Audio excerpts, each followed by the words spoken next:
All right, hi grade eights. The next part of math is going to be chapter 9. It's demonstrate understanding of linear relations concretely, pictorially, physically, and symbolically. We're going to be analyzing graphs a bit and patterns, and it is the first outcome 8.1 in our patterns and relations. So, there are a few parts to a question. Okay, first we're going to go over some definitions, some important stuff that you might want to know.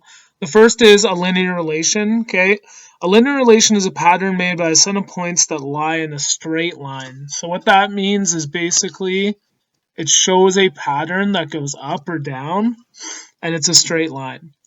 A great example is our graph here. Okay, as you see, all right, if we start at 0 and we do a straight line, okay, what we're doing is showing data that goes up. Okay, so for instance, we could say the let's go with total amount of apples. Okay, right here. All right, and then the price of apples right there. All right, so we can see that one apple is $1. Okay, two apples is $2, and it shows a pattern. All right. Okay, so that is the graph, all right, and I'll go over that a bit more after, but we have our x-axis here and our y-axis here. That's very important, okay, and look at how it goes up by ones here. You always want to go up by a unit that is going to make sense, okay. So it says here also table of values, okay, shows two sets of related numbers. So what that means is if I had a table here, okay, and I said this was apples, okay, and this was the cost of apples. Here's one apple, okay, $1. Two apples, $2, and so forth. Okay, so it shows the x-axis and the y-axis. Okay, so it says make a table of values from a graph. So you're able to look at a graph and be able to make a table of values, and I'll show you how after. So this graph shows the total cost depends on the number of baseballs you buy. So total cost and number of baseballs are related to each other. So here our title is cost of baseballs. Okay, it says here the variable b, all right, shows the number of baseballs. Okay, b is right here, and it shows the number of baseballs. This is also the x-axis. Okay, here it says variable c, all right, is the cost of baseballs, and that is the y-axis. So it says describe the patterns you see on the graph.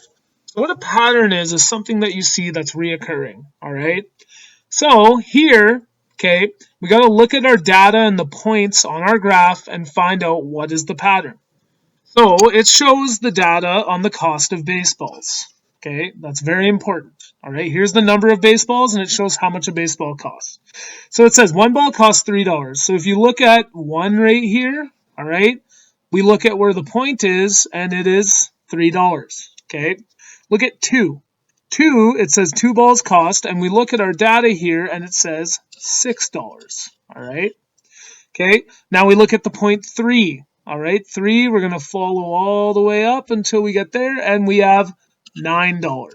All right, so as you can see, all right, it goes up by a certain amount each time. Okay, we can do 4 balls too. Let's go 4 equals, all right, and it says $12. Okay, so the total increases by $3 each time, as we can see, right? We go from 3 to 6 to 9 to 12. That's $3 each time you buy a baseball.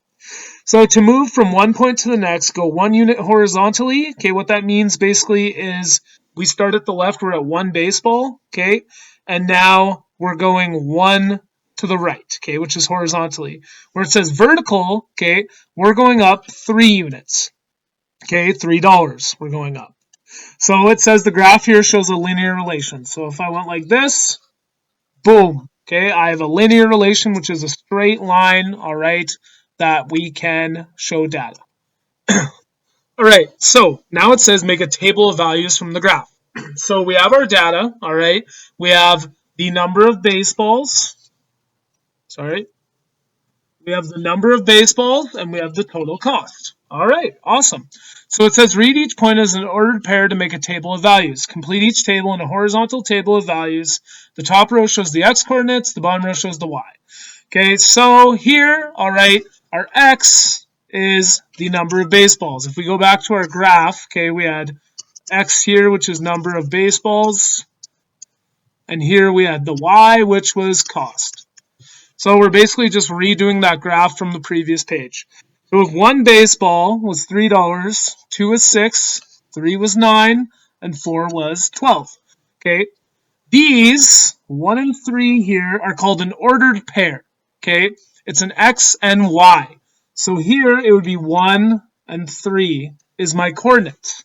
Okay, we'll go over graphing another time, but to make a table of value, okay, you take the x-axis first and then the y. All right, you can do it this way as well. It says number of baseballs, total cost, and it does a graph like this. So we have one baseball is 3, 2 is 6, 3 is 9, and 4 is 12. So a table of values is pretty easy to do if you know the pattern, which we're going to talk about now. All right, we figured out all our data. Okay, all you have to look at is the ordered pair. For instance, number of baseballs 3. Okay, that's my x-axis, and 9 is my y. So if I was to graph this, I would go to 3 on my x-axis, which let's say is right here. Okay, and I would go to 9, and I'd put my point there. Okay, but we'll do that at another time. It says write an expression that represents the cost of buying B baseballs. Okay, so when you know the pattern, you're able to write an expression. And an expression is a mathematical equation showing the pattern. Okay, so it says let B describe the number of baseballs. The expression 3B describes the cost of buying baseballs. So if I go 3B, okay, or times 3, B times 3 you could do too. All right, what I'm doing is I'm making my pattern, okay, and I'm using the number of baseballs to find out the total cost. So what I did here was 1 times 3 is 3, 2 times 3 is 6, 3 times 3 is 9, and 4 times 3 is 12. I followed the pattern of times 3. Okay, I substituted B with these values. Okay, 1, 2, 3, 4. So I went 3 times 1, 3 times 2, 3 times 3, 3 times 4, also known as B. Okay, so it says here, all right, later on, use the expression 3B to find the total cost of 14 baseballs. So what basically this is showing you is if you know the pattern, okay, which is this expression 3B, you're able to find out the cost of any number of baseballs. So here, all right, it's asking for 3B and what it equals. So we're going to go 3 brackets 14 equals, all right, and now you're going to do 3 times 14. 1 second, I'm drawing a blank here. 42, all right. So if I was to make a table of values all the way to 14 baseballs, I would be able to say that the total cost of 14 baseballs is $42. Okay, let's say 8, all right. 3B is my expression. I'm going to go 3 brackets 8. 3 times 8 is 24. So 8 baseballs is $24. Okay, one more. 3B, okay, and I'm going to go 3 times 10 baseballs. All right, I'm going to get 30 baseballs. So what this comes down to is if you know this expression, okay, based on the number of values that you see, you are able to determine any number of output here. Okay, this is the output. Also, think about it this way. A pattern is something that is shown, right? So here we're going up by 3 each time.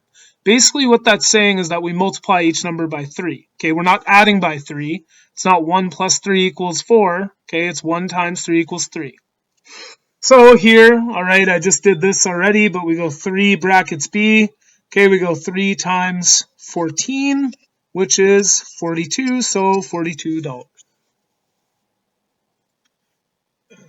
So you can do this with a word problem as well, and that's what we're going to do now. So it says Nicole has a part-time job. The graph shows her pay related to the number of hours she works.